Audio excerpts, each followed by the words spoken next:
Well, hello, colleagues. Thank you for inviting me to talk to you today. I'm Dr. Linda Herlocker, the Vice President for Student Services, and I've been asked to give you a little bit of an introduction to something called the Architecture for Student Success.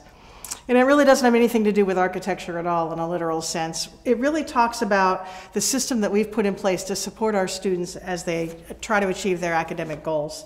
But there's nothing more critical to the success of our students than having a strong team of faculty and staff that are united in support of them.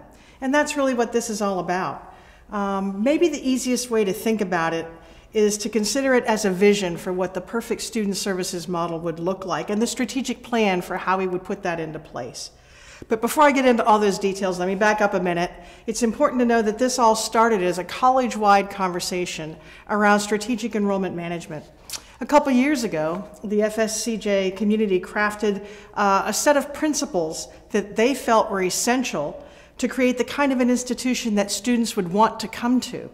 And so if you'll forgive me for a moment, I'm actually going to read them to you. There's only 10 and they're short. First, we want to care about our students and make sure that they know it. We want to identify and capitalize on our strengths. We want to respect our students and provide optimal service. We want to improve our processes and use clear language whenever possible. We want to communicate information, processes, and changes in an engaging, timely, and student-friendly way. We want to lead, encourage, and remind employees to commit to their roles in the student life cycle. We're going to come back to that one. We're going to identify student data points that are tracked longitudinally and shared with the college. We're going to identify points of lost momentum and strategies to help students in overcoming them. We're going to help students identify and leverage their own strengths throughout the student life cycle. And we're going to find meaningful ways to connect students with faculty and staff who genuinely care about them. That all sounds very lofty and it sounds like it's hard to do. So we needed a plan to operationalize these principles into action steps with clear outcomes that we could do to make sure that we are accomplishing the things that we committed to. And that's what the Architecture for Student Success is. It's the plan for exactly how we're going to achieve all of these principles. So we started with a couple of questions. Who do our students think that we are and how we are to help them? How do we see ourselves? How do we see our students? What should we be doing to help our students be successful? And once we had that starting point for the vision, we opened the discussion to the college so that they could weigh in and help us share the philosophical perspective within which we do our work. So we came up with this Architecture for Student Success. Architecture because it's kind of a design for all of this, and all of the pieces of what we do fit into that design. The process looks at the student life cycle. It determines what we expect of the student at every stage of the 6 steps in that life cycle. It determines the methodology for how we will work with students at each stage. And it sets for every one of those stages student learning outcomes and defines how we're going to measure them.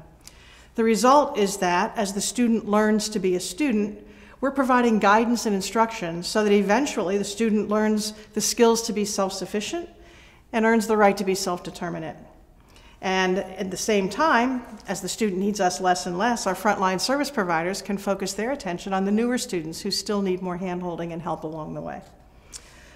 It also means that our student service providers don't have to guess how to approach each student or how to serve each student. The methodologies and the styles that they use are defined by where the student is in the life cycle and the student learning outcomes that they've already mastered or not. So there's a rubric for knowing what's the most efficient way to approach a student. Of course, there's a lot more to it than this. To do this right requires lots of tools, tons of training, and an abundance of thought, heart, and hard work. But that's why you're here. More important than any of that I just talked about is the dedication and partnership among those of us who serve students, and that's why you're here. The intent of this certification curriculum is to bring together faculty, staff, the frontline service providers, the administrators, anyone in the institution who wants to be unified in support of our students. We have to agree on one thing and one thing only, that caring about students is what we do. It's in our DNA.